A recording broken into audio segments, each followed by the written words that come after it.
All right, we're going into a 40-day event. This is kind of a big deal because this is going to line up around the level cap increase, which starts at the time of recording this in about 2 hours. And there are going to be significant rewards. Tell us why this is a big deal, Dorky.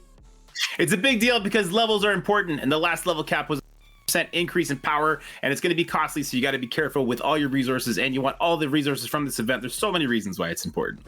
Okay, so what we're going to do today is we're going to go over the top 48 characters to upgrade first, and the reason for that is that you get points for bio, so we're going to pick 10 of those, 10 units, 10 mystics, so on and so on. But we've got 2 characters in the game that have 2 tags. Tell me a little bit about that. Yeah, so we got Kestrel in the game who has skill and tech, Doom who has tech and mystic, and we're assuming that because there's only 2, they didn't care enough to go in and hard code it out, so they'd each only be worth 1, and if they did, they probably would have told us that. So we're just assuming it's going to be worth 2, and that's pretty much a safe bet. Okay, so we're going to go in and we're going to go over our top 10 picks. We have a slight difference of opinion, but we're going to talk about it quickly. We're actually like probably, would you say like 90% in agreement on this? And I think it's going to come down to everybody has different game modes that they like more than others. I think I try to focus on the maximum number of game modes. And for my conversation with you, you were focused on Crucible the most, right? So there's going to be some different characters like Vol.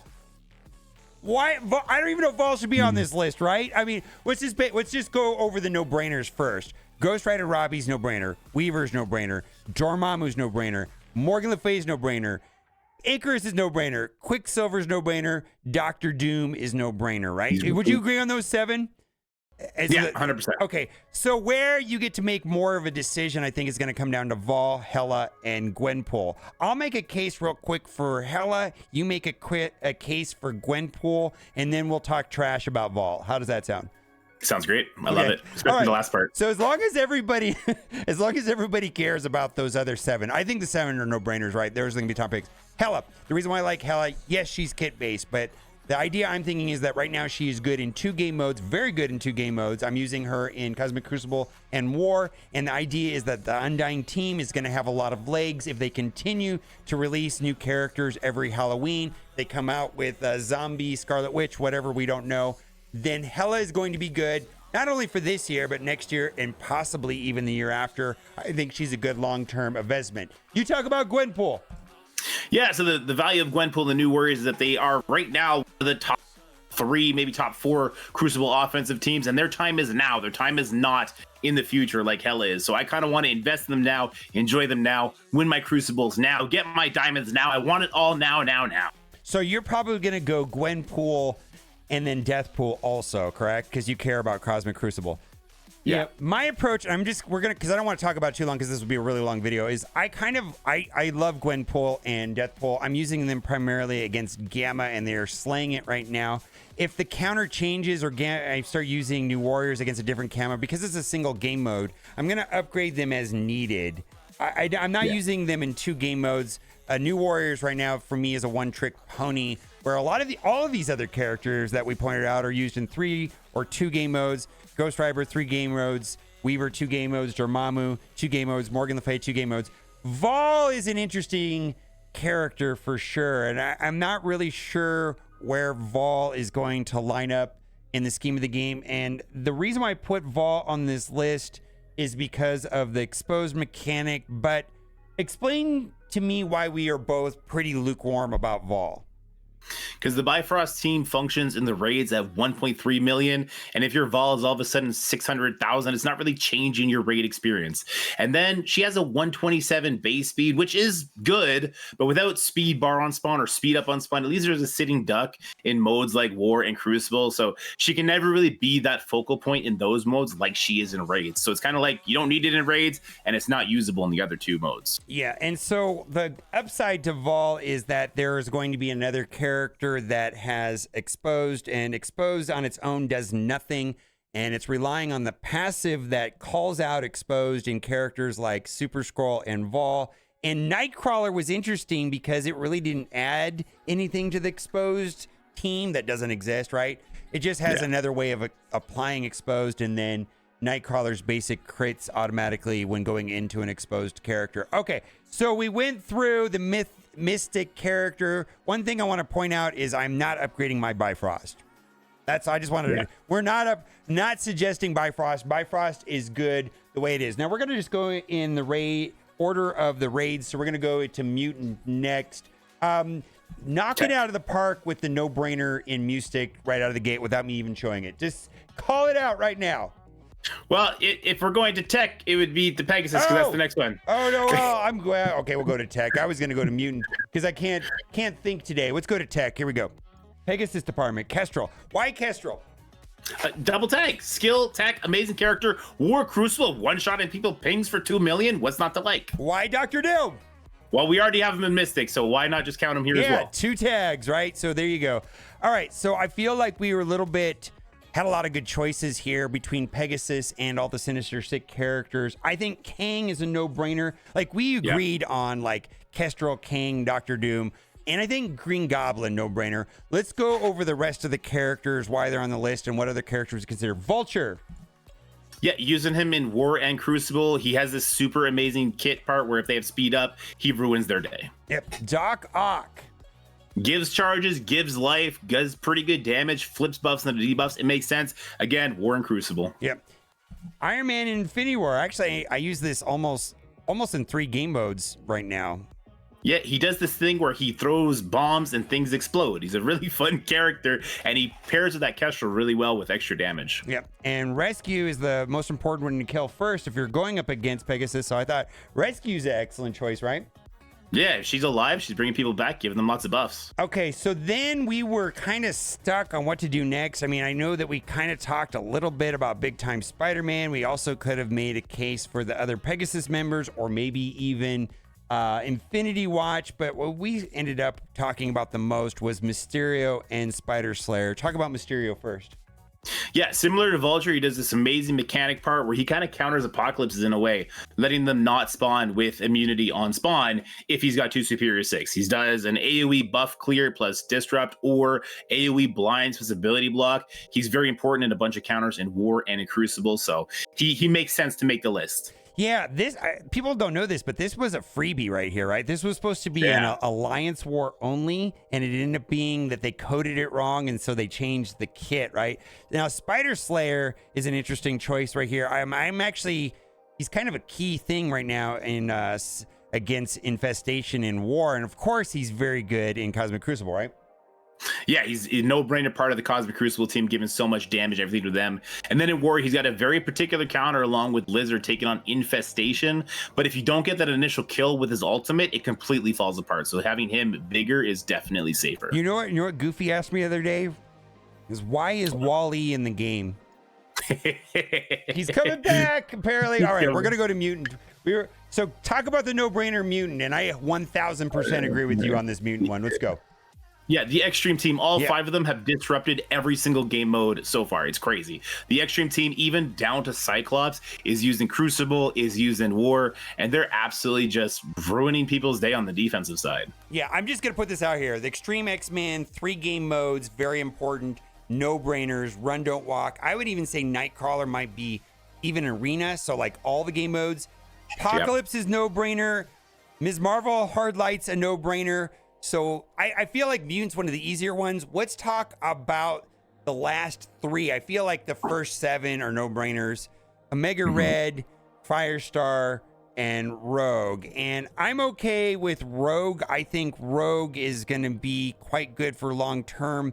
They have described, the developers have described a concept involving X-Men where it's going to be a collection of characters similar to that of Sinister Six. We're hoping, right? And I think Rogue and Gambit are going to be the only survivors of the Unlimited team. I think the other 3 are garbage at some point in the near. I mean, they're falling. They're going down in value almost every day, right?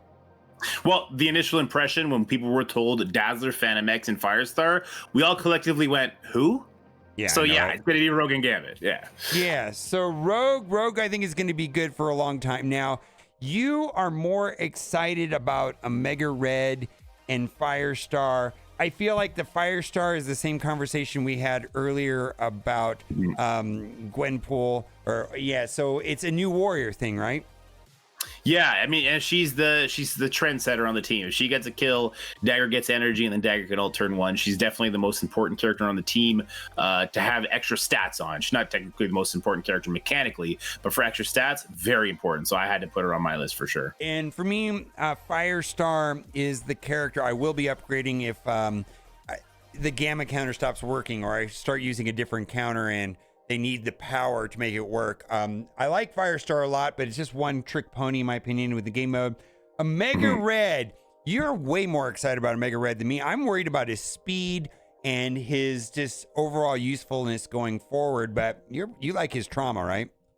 Yeah, I really like that he has a turn one trauma outside of Alliance War with an ability block. I love the health steal. I love the buff flips. But like you said, he's 120 speed, which in today's game meta is very slow on spawn. So he kind of needs to be paired with people that'll get him to the finish line outside of war. But he's also a character that fits that legendary tag for people if you're still going through Dark Dimension 6 for whatever reason.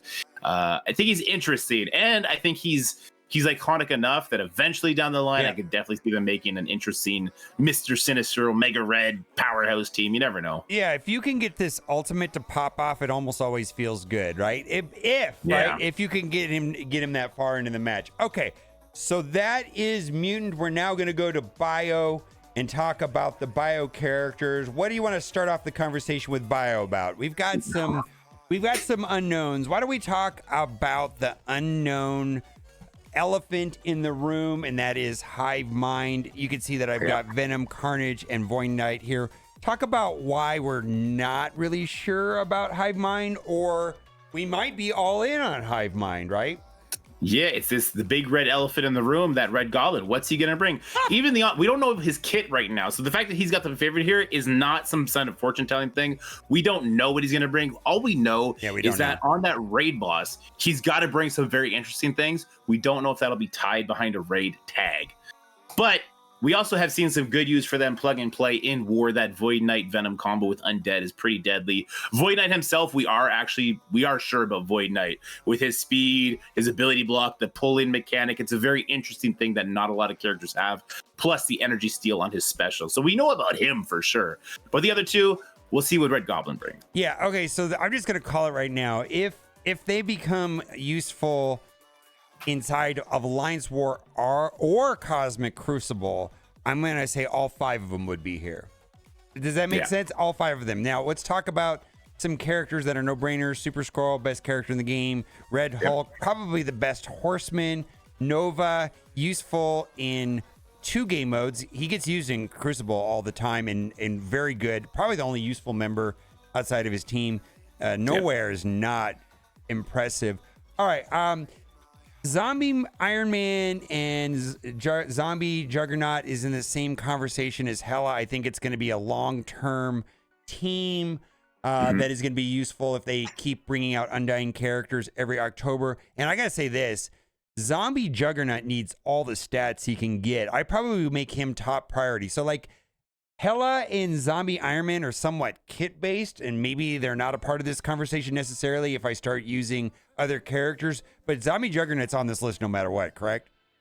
Yeah, and his damage gets amplified by his passive charges, giving increased damage. So like literally every single piece of stat he gets amplified more and more in the battle. And when he spreads bleeds, those bleeds become based off his damage. So the bigger Zombie Juggernaut, the more damage he does. If you've watched some Crucible videos, you can see if he goes for 3 turns with Doom, he can solo a Skrull, which is absolutely crazy. Zombie Juggernaut, he's in the top 10 characters in the game conversation probably. All right, Tigra and Lizard. I like both of these choices. Both of these characters are good in Crucible and in War. I like both of them. What do you got to say about them also?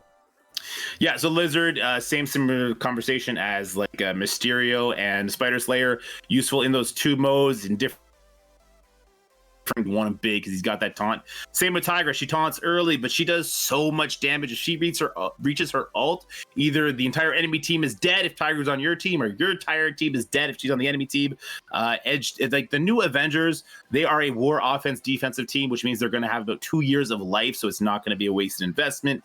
And on the Crucible side, they are one room rule away from all of a sudden new Avengers being the thing in Crucible. Yep. And then lastly, not on this list is Rebirth. All right. So this is the super hard part. Skill. This is where, to me, there weren't as many good choices. Like, I feel like Black Cat, Kestrel, Mockingbird and Craven, and maybe even Ronin were no-brainers, but then it kind of got weird after that, right? What do you want to talk about first? Want to talk about Nick Fury? Yeah, so Nick Fury with the Invader team, we're going to find out in like a week and a bit if the Invaders can consistently beat the Raid nodes with those extra stats from level 100. But we don't know right now, so that we don't even want to talk about that just yet. But Fury himself, he kind of makes the list on his own merit because he has this on spawn speed bar that he gets plus speed up that he could spread that. So he's always going to kind of act as a speed steroid for your team. And then if you don't need that and he opens up with his ultimate, he brings these minions in. The minions are very interesting. Stealing buffs, putting him in stealth, slowing enemies, stunning enemies. He can then get offense up, spread offense up to his entire team. So Fury is a very, very interesting character and probably worth the levels regardless of what happens with Invaders. Yeah, so here's the thing is I know that for me, I probably will be upgrading my Invaders, but I don't think that is a good suggestion for most people. And the idea there is that we want to 100% the raids every day, right? And this is the problem part. The problem with Invaders is that they will be replaced. And they are nonsense, garbage, trash outside of raids. They're completely useless in all the other game modes, with the exception of Nick Fury. Nick Fury is good. I use him all the time. Anyways, Mockingbird, same conversation as Tiger, good in 2 game modes. Taskmaster needs to be chunky for certain counters in war, right? But are you using Taskmaster anywhere outside of war? Nah, he makes my list as well simply because of that one counter, simply because of war, and because skill tag is just that thin in the quality character department. Yeah, dude, we're really scrapping for things. Same thing with Okoye, and I guess Nakia could be here as well. Like, you know, they're useful, of course, war dogs in war, but that's about it right now. They're not getting used in Crucible anymore. At least I'm not using them anymore in Crucible. What do you think about the war dogs tag in general? Yeah, I really like the war dogs in war. They do seem to be maybe the exception to the war teams live for like 2+ years, just because they don't spawn with a speed bar and things are now starting to counter things with speed up. And like you said, in Crucible, like maybe you're using them in Crucible if you're on like your 8th or 9th team because things have gone catastrophically wrong during the rest of your fights. But I totally get the apprehension behind the war dogs. Yeah, and then I'm reluctant to talk about Infinity Watch. Infinity Watch has proved to be more important than I ever thought for much longer than I ever thought. And I mean, I use them in every war and every Crucible. I don't know how much I want to keep putting resources into them. When do we draw the line on Infinity Watch? I don't know. Like it's going to happen at some point, but it's not today, but it feels like it's soon, right? Yeah, but here's the Safeguard was such an impactful mechanic that we couldn't foretell how much that would affect things as far as efficiency goes, and how most teams now, it's their opening attacks that dictate how a match goes. So if you're protected for that opening attack, then all of a sudden you can turn it around. So Infinity Watch seems to just have so much life that we never expected, but stat creep is real, and independent of having that defense up and Safeguard on spawn, eventually they're going to start getting smoked. So it's hard, but right now under the current skill roster, still makes sense. Yeah, and so Craven is a part of the Doc Ock and friends, good in 2 great game modes, and I think he's going to be good for a long time. Ronin in New Adventures, good in 2 game modes, and I think they're going to be good for a reasonable amount of time as well. Anything you want to add? 48 characters, right? 48 characters. Some are going to be easier to choose than others. That's how we're going to do it, right?